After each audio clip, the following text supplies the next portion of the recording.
नमस्कार दोस्तों, daily market analysis में आप सभी का एक बार फिर से स्वागत है। सबसे पहले आप इस चार्ट को देखिए। वीकली टाइम फ्रेम में मैंने ये चार्ट को ड्रॉ किया हुआ है और अगर मैं हार्मोनी के एक्स एबीसीडी पैटर्न की बात करूं तो उसके हिसाब से एक टारगेट है 25,850 और उसके बाद है 26,500।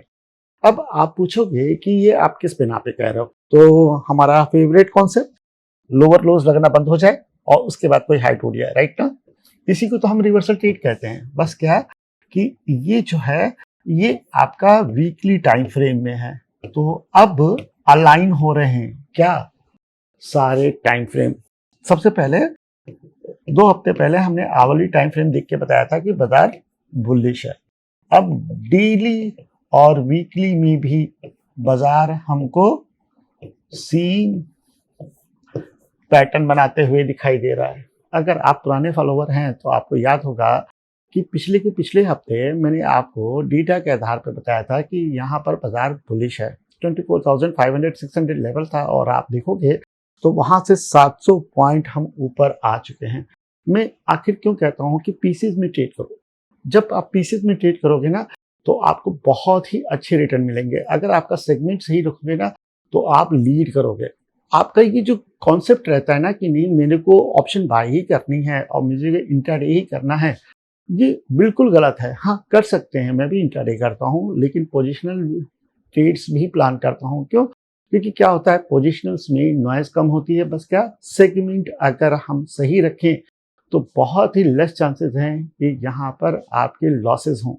इंट्राडे में एक्सेलरेट किया जाता है, रिस्क भी ज़्यादा होता है, रिवार्ड भी ज़्यादा होता है, लेकिन पोजिशनल में आपका रिस्क भी कम होता है और रिवार्ड भी उसी तरीके के मिलते हैं।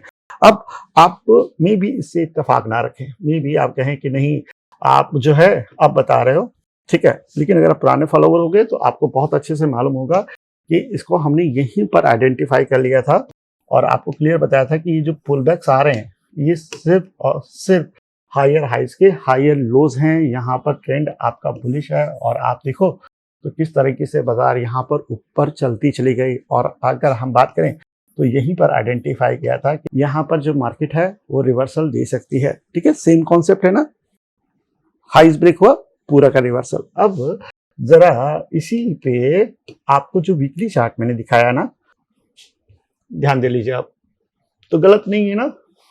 बहुत ज्यादा संभावना है कि हम 26,000 क्रॉस कर देंगे, नया ईपीएच लग जाएगा। और ये लॉजिकल एनालिसिस है, this is not the prediction. आप इसे प्रिडिक्शन बिल्कुल ना समझे, this is the pure analysis. कैसे व्यू बनाया जाता है और किस तरीके से उसको ट्रीट किया जाता है।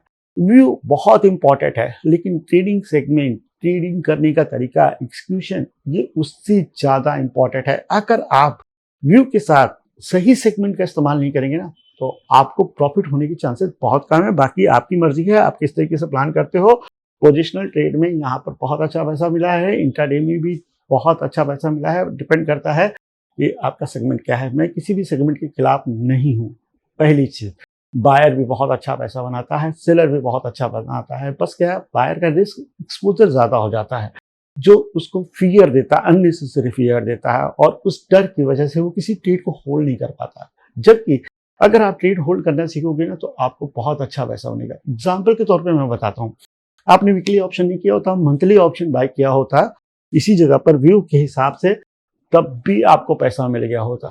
लेकिन हम 10 का 100 करने वाले हैं तो कैसे बनेगा। ठीक है, कभी कभार बन भी सकता है, लेकिन वो स्वान इवेंट होता है। ठीक है, किसी दिन बाजार में बहुत अच्छी मूवमेंट हो जाएगी, लेकिन आप हमेशा सर्वाइव नहीं कर पाओगे उस ट्रेडिंग स्टाइल से।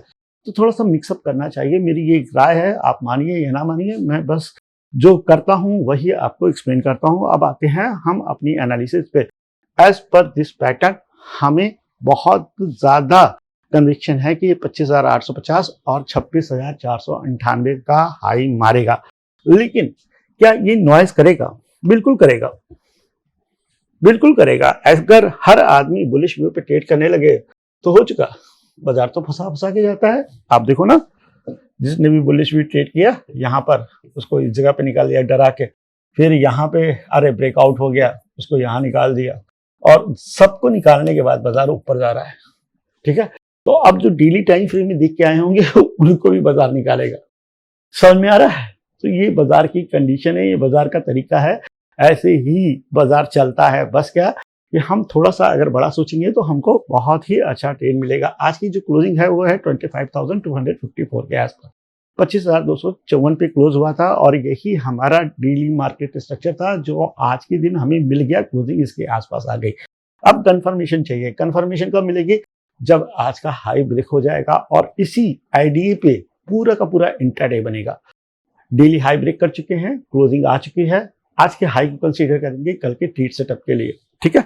और साथ में फेलियर भी समझेंगे। वहां पर अगर कोई फेलियर आया तो हम किस तरीके से इंट्राडे प्लान करेंगे, कौन कौन से लेवल हैं। तो सबसे पहले आप देखो 25,250 के 4 के आसपास क्लोजिंग है और हाई है करीब 270 के आसपास। तो आप इसको राउंड फिगर कर दीजिए। क्या कर दीजिए? 25,300, ठीक है। कंडीशन क्या है कि गैप नहीं होना चाहिए, पहली चीज, ठीक है। कोई गैप आपको एंट्री नहीं होनी चाहिए। फ्लैट ओपनिंग हो 25,300 के ऊपर आप ट्रेड करो, ठीक है। अब इस लेवल को ध्यान दे लीजिए, ठीक है। यहां से ब्रेकआउट करने के बाद यहां पर बहुत ही अच्छा अप मूव आया है। लेवल क्या है? 25,180। मैं बात कर रहा हूं इस लो की, ठीक है, ना कि क्लोजिंग की। तो 880 के बाद हमें ये एक ट्रेड मिलेगा जिसका टारगेट रहेगा 25,150 और उसके बाद हमें ये ट्रेड मिलेगा जो रहेगा 25,060। ये दो टारगेट मिल सकते हैं अगर प्राइस 180 के नीचे गया। लेकिन ये अगेंस्ट द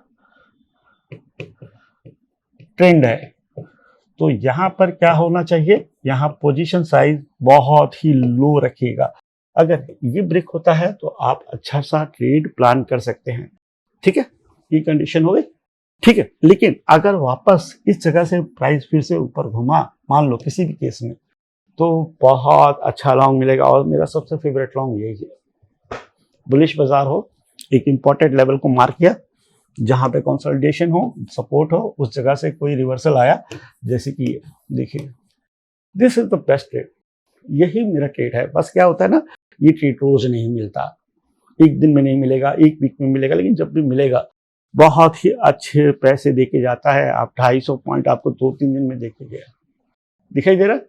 तो ऐसे ही आपको ट्रेड प्लान करना है। मैं एक बार फिर से रिपीट करता हूँ, अब देन 25,300 हम एक लॉन्ग प्लान करेंगे। 25,180 के नीचे हम पहला स्कैल्प प्लान करेंगे, 150 देखेंगे। 150 में कोई लो ब्रेक हुआ तो फिर से हम ट्रेड प्लान करेंगे जिसके टारगेट हम 25,160 रख सकते हैं, ठीक है। अब 25,050 के आसपास हम वापस रिवर्सल देखने की कोशिश करेंगे। क्लियर है? कोई डाउट नहीं, ठीक है। आगे बढ़े। अब बात करते हैं बैंक निफ्टी इंडेक्स की। इस चाल में क्या बैंक निफ्टी ने सपोर्ट किया निफ्टी को? ये देखना बहुत जरूरी है, क्योंकि यही एक ऐसा इंडेक्स है जिसने निफ्टी को बहुत अच्छे से फंसा के रखा है।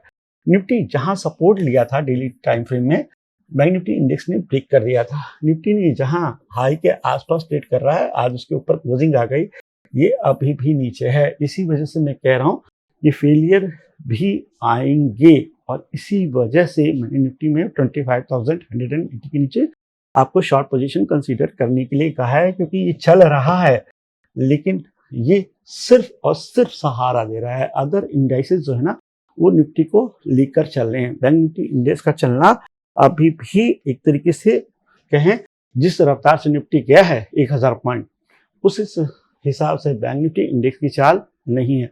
एक ही अच्छी बात है और वो है अब देन 55,000 के ऊपर क्लोजिंग। आज की जो क्लोजिंग आई है वो आई है 166 पर।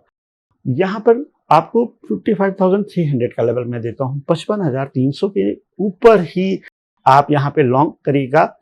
और अगर आपको शॉर्ट प्लान करना हो तो आप थोड़ा सा वेट करो। 54,980 के नीचे आप इंट्राडे में शॉर्ट करो जब ये एरिया आपका ब्रेक हो जाए, ठीक है।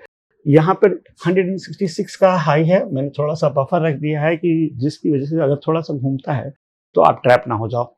55,300 पर लॉन्ग और 54,980 के नीचे आप इंट्राडे में शॉर्ट प्लान कर सकते हैं। बैंक निफ्टी इंडेक्स में अब मोमेंट आनी चाहिए, इधर अपसाइड और इधर डाउन साइड। इसके लिए आपको इंट्राडे में अच्छे मूव कैप्चर करने के लिए रेडी रहना चाहिए। तो बस इतनी सी एनालिसिस है और उम्मीद करता हूँ के एनालिसिस को सीखने को मिलता होगा। अगर मिलता है तो प्लीज़ लाइक करके जाएँ, शेयर करके जाएँ और मिलते हैं नेक्स्ट वीडियो में। थैंक यू, नमस्कार, धन्यवाद, जय हिंद।